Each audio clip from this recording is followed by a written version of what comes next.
Kayang boses ang aking dinig. Anghel man din nang galing sa langit. Pinuko ang puso't inaliw ang dibdib. Umano ang berhen, dito'y sasabit. At ganoon din naman si Jesus na poon.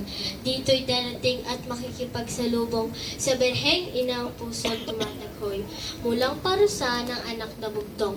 Ngayon nga'y naririto at ating ayan, ang berheng ina at anak na mahal, tuloy sa lubungin at sila'y handugan ng masayang bati at lubos na galang. Sa puspos na galang at pagsinta mong wagas, kami tumutulog sa mahal mong yapak.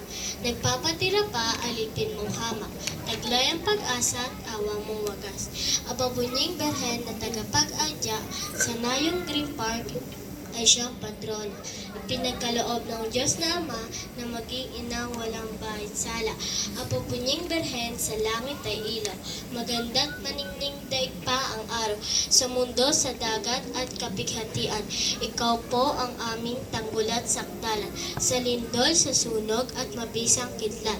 Sa dusa't hilahil alinmang sindak. Sa lupa, sa tubig at bagyong malakas. Ikaw nga't dili, iba ang tagapagligtas. Yamang talos naming mga ginigiliw. Ang kapangyarihan ni Mariang Berhen ay ang pagrorosaryo na huwag lilimutin. Nang tayo iadya sa dusa't hilahil.